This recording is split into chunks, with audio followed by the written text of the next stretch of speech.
நமது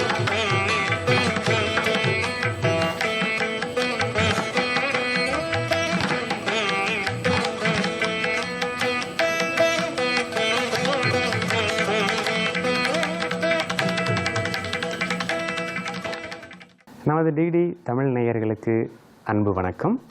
வளமுடன் வாழ யோகா இந்த நிகழ்ச்சியில் இன்றைக்கி ஒரு முக்கியமான ஆசனத்தோடு நான் உங்களை சந்திக்கிறேன். மிக்க மகிழ்ச்சி. இது என்னென்னு கேட்டிங்கன்னா ஜத்தர பரிவர்த்தனாசனா.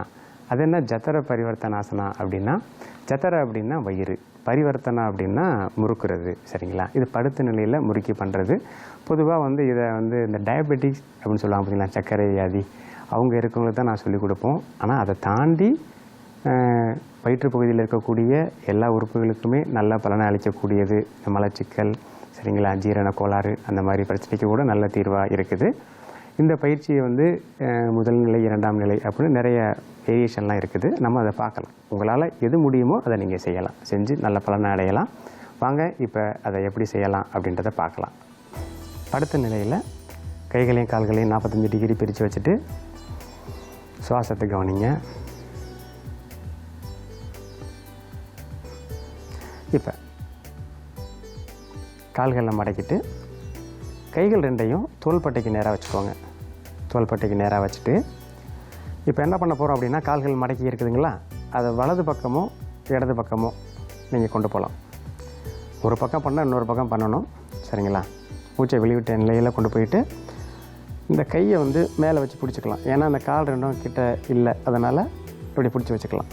சரி, இது முதல் நிலை. இன்னும் கொஞ்சம் மேலே கொண்டு வரலாமா? கொண்டு வரலாம். சரி, கொண்டு வந்தாச்சு.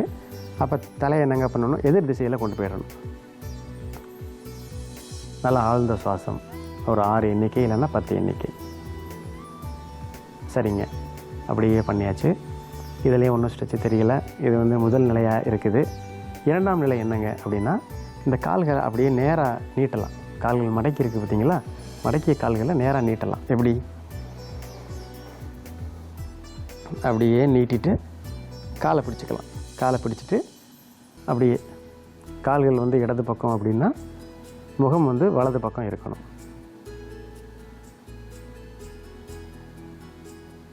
6 எண்ணிக்கை இல்லைன்னா 10 எண்ணிக்கை.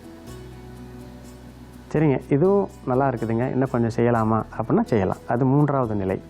அது என்னன்னு கேட்டிங்க அப்படின்னா, இந்த கால் கட்டை விரல்கள் இருக்குது பார்த்தீங்களா, அதை கையால் பிடிச்சிக்கலாம். கையால் பிடிச்சிக்கிட்டு அப்படியே இருக்கலாம். 6 எண்ணிக்கை இல்லைன்னா 10 எண்ணிக்கை. இந்த தோள்பட்டை தான் மேலே வரும். மேலே வராமல் கீழே வச்சுக்கிட்டோம்னா நல்லது. ஆழ்ந்த சுவாசம்.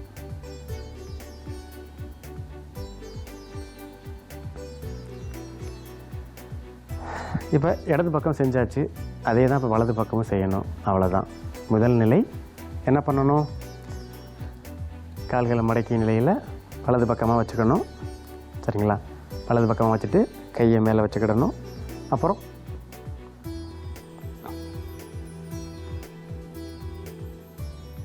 முகம் எதிர் திசையில் போயிடணும்.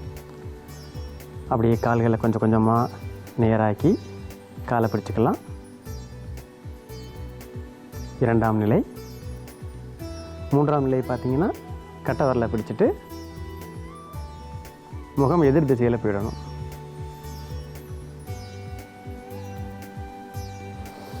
ஆறு எண்ணிக்கை இல்லைன்னா 10 எண்ணிக்கை அப்படியே இருக்கணும். அவ்வளோதான். சரிங்களா? ஸோ 3 நிலைகள் பார்த்துறோம். ஜதர பரிவர்த்தனாசனா முடித்த உடனே கொஞ்சம் ஓய்வு.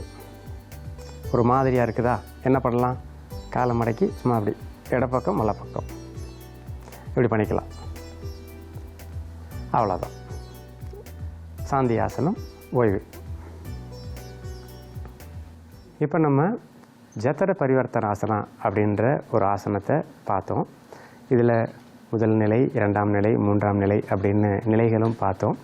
அவங்களுக்கு எது எது முடியுதோ அந்த நிலைகளை செய்யலாம். செய்கிறது மூலமாக நமக்கு இந்த ஆசனத்தை செய்கிறதுனால கிடைக்கக்கூடிய பலன்களை முழுமையாக அடைய முடியும். கொஞ்சம் எளிமையான ஆசனம்தான், எல்லாருமே நம்ம செய்யலாம். ரொம்ப சந்தோஷம். அடுத்த நிகழ்ச்சியில் இன்னும் ஒரு முக்கியமான ஒரு யோகாசனத்தோடு நான் உங்களை சந்திக்கிறேன். நன்றி, வணக்கம்.